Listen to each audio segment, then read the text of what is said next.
भैया PF office की building तो इन्होंने बहुत बड़े एरिया में बहुत शानदार सी बनाई हुई है, बट जो मैम टोकन बना रही थी वो लूडो खेल रही थी अपना ऑनलाइन।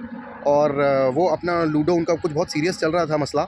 वो लूडो पता नहीं क्या होता है, अब इसमें कुछ पैसे वैसे मिलते हैं या क्या, मतलब मैम तो बहुत सीरियसली लगी हुई थी। तो वो अपना वो लूडो का भी बटन, वो अपना डाइस को मतलब टैप कर रही हैं, वो अपना लूडो की चाल भी चल रही हैं और साथ में वो लिख भी रही हैं कागज़ पे। फिर वो उनकी टर्न आ जाती है।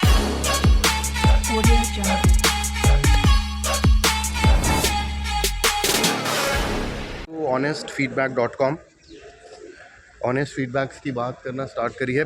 EPFO ऑफिस हूँ, प्रोविडेंट फंड का ये ऑफिस है, द्वारका में है। बहुत अच्छी बिल्डिंग बनाई हुई है, मतलब फ़र्स्ट इंप्रेशन जब आप जैसे ही एंटर करोगे तो आपका इम्प्रेशन बहुत अच्छा जाएगा, क्योंकि उन्होंने बाहर बहुत बड़े एरिया में उन्होंने ऑफिस बनाया हुआ है। तो जो सरकारी ऑफिस वाली जो फील है वो आपको नहीं आएगी, या पहला इंप्रेशन अच्छा होगा, बट उसके बाद का जो सिनेरियो बताता हूँ वो ज़्यादा इंपॉर्टेंट है आपके लिए सुनना।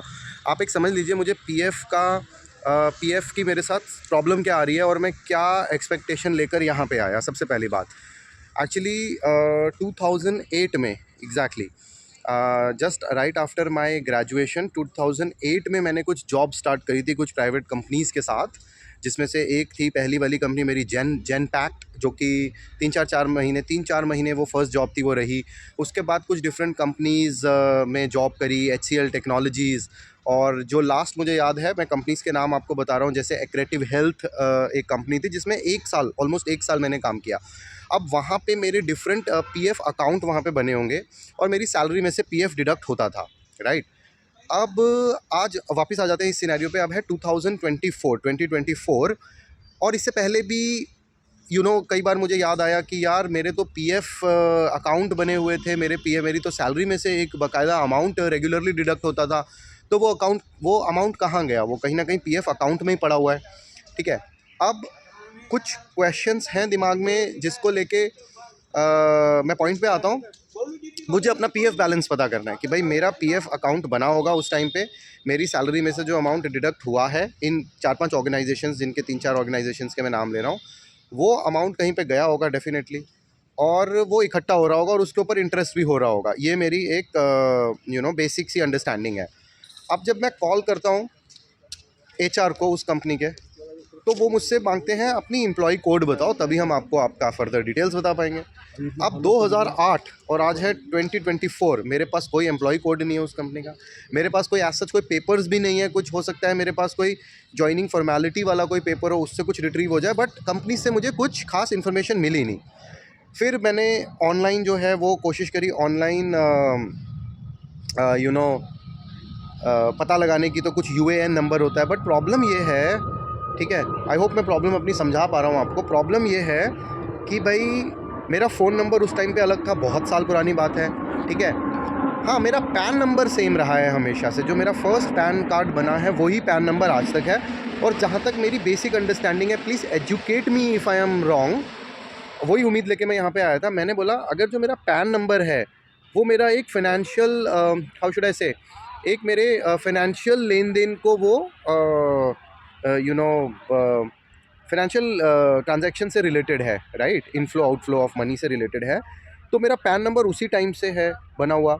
और वही पैन नंबर मेरा इन सारी कंपनीज़ के पास था, जिन कंपनीज़ की मैं बात कर रहा हूँ, ऑल्दो फ़ोन नंबर नहीं था। तो क्या उस पैन नंबर से ये लोग मेरा पीएफ बैलेंस नहीं बता सकते हैं? ये है मेरा आज का सवाल। और वही उम्मीद लेके मैंने कॉल किया, और जब ये प्रॉब्लम मैंने एक्सप्लेन करी, शायद कहीं मुंबई का कोई नंबर था पीएफ जो मेन होगा इंडिया का, उन्होंने उठाया, उन्होंने बोला आप अपने पीएफ ऑफिस में जाओ। फिर मैंने अपने CA फ्रेंड से बात करी जो कि टैक्स वगैरह फाइल करता है मेरा, उसने भी मुझे बोला कि आप पीएफ ऑफिस ही जाओ। अब आते हैं ऑनेस्ट फीडबैक वाले पॉइंट पे। भैया पीएफ ऑफिस की बिल्डिंग तो इन्होंने बहुत बड़े एरिया में बहुत शानदार सी बनाई हुई है, बट गिनती के 2-3 लोग थे अंदर, ठीक है। और गार्ड साहब से मैंने पूछा तो उन्होंने बोला अगर भीड़ नहीं है तो बिना टोकन के आप चले जाओ। भीड़ नहीं थी, एक भी इंसान नहीं था काउंटर पे मैडम के पास। तो मैं गया, उन्होंने बोला नहीं आप टोकन लेके आओ। मैंने बोला अच्छा चलिए बहुत अच्छी बात है। टोकन लेने गया मैं, मतलब वो खाली है, लेकिन वो सिर्फ पहले टोकन, वो आप टोकन के लिए आपको राउट करेंगे, उधर भेजेंगे। चलो अच्छी आदत है, वो अच्छी आदतें सिखा रहे हैं कंज्यूमर्स को, सरकारी ऑफिस में आने के कुछ एटिकेट सिखा रहे हैं, मैं जिसकी तारीफ़ करता हूँ, ठीक है। मैं टोकन लेके गया, तो जो टोकन बना रही थी मैम टोकन बना रही थी वो लूडो खेल रही थी अपना ऑनलाइन। और वो अपना लूडो, उनका कुछ बहुत सीरियस चल रहा था मसला। वो लूडो पता नहीं क्या होता है, अब इसमें कुछ पैसे वैसे मिलते हैं या क्या, मतलब मैम तो बहुत सीरियसली लगी हुई थी। तो वो अपना वो लूडो का भी बटन, वो अपना डाइस को मतलब टैप कर रही हैं, वो अपना लूडो की चाल भी चल रही हैं और साथ में वो लिख भी रही हैं कागज़ पे।